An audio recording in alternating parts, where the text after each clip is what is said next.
নমস্কার। আজকে কবিতাটি শুধুমাত্র নেতাজিকে স্মরণ করে, নেতাজির জন্য, যে মানুষটি আমাদের মননে, আমাদের রক্তে সারা জীবনের মতো যতদিন বেঁচে আছি ততদিন মিশে থাকবেন, এবং যে মানুষটিকে আমরা এক বাক্যে আমাদের নায়ক, আমাদের নেতা, আমাদের আইডল এক কথায় স্বীকার করব, সেই মানুষটির জন্য। এর থেকে বেশি কিছু বলার মানে ভাষা পাচ্ছি না, বা বলার ইচ্ছেও হচ্ছে না, বলার মতো রুচিতেও বাজছে। যে ঘটনা ঘটেছে, কদিন ধরে ঘটছে, তা শুধু তার কথা মনে করেই এই কবিতাটি। সার্থক জনম, শুভ দাশগুপ্ত। যে ছেলেটা চায়ের দোকানের এঁটো কাপ ধুচ্ছে রাস্তার ধারে, তাকে ডাকুন। তার কানে কানে বলুন, সুজলাং সুফলাং মালায়াজ শীতলাং। হ্যাঁ, বেশ সুন্দর করে বলুন। যে মেয়েটা চাকরির নাম করে বনগা কিংবা চাকদা থেকে রোজ সকালের ট্রেনে সেজে গুজে শহরে আসছে, শরীর বেচে চাল ডাল নুন কিনতে, তাকে ডাকুন।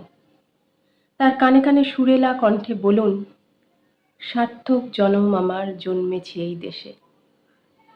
যে ছেলেটি লটারির টিকিট নিয়ে দরজায় দরজায় ঘুরছে আর বলছে, বিশ্বাস করুন, আমি ভদ্রলোক, আজ 10 বছর হলো আমার কারখানা বন্ধ, লক আউট, তাকে ডাকুন।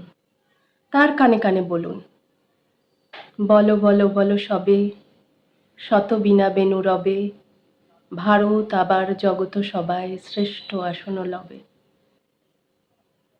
রাতে আকাশ ঝাঁপিয়ে অঝোর ধারায় বৃষ্টি নামলে, যে মা আজও লণ্ঠন হাতের টালির ঘরের দরজায় ঠায় দাঁড়িয়ে থাকেন তার খোকন ফিরে আসবে বলে, যে খোকনকে এমনই এক বর্ষার উন্মত্ত রাতে কালো গাড়ির পুলিশ ডেকে নিয়ে গিয়েছিল, আর বরানগরের রাস্তায় ভোরের ঘুম ভাঙা কুকুর প্রথম দেখেছিল যার গুলিবিদ্ধ রক্তাক্ত লাশ, সেই মাকে ডাকুন।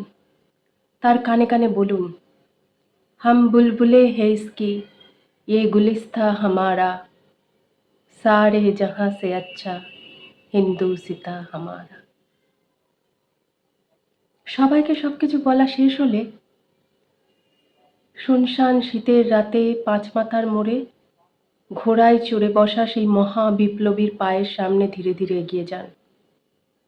ফাঁকা রাস্তায় রাতের বাতাসে কান পাতুন, শুনতে পাবেন সেই বিপ্লবী পুরুষের বজ্র কণ্ঠ, আমি তোমাদের কাছে রক্ত চেয়েছিলাম তোমাদের স্বাধীনতা এনে দেব বলে, আমি পারিনি, কিন্তু আমি আমার সমস্ত জীবন উৎসর্গ করেছি। আর তোমরা তোমরা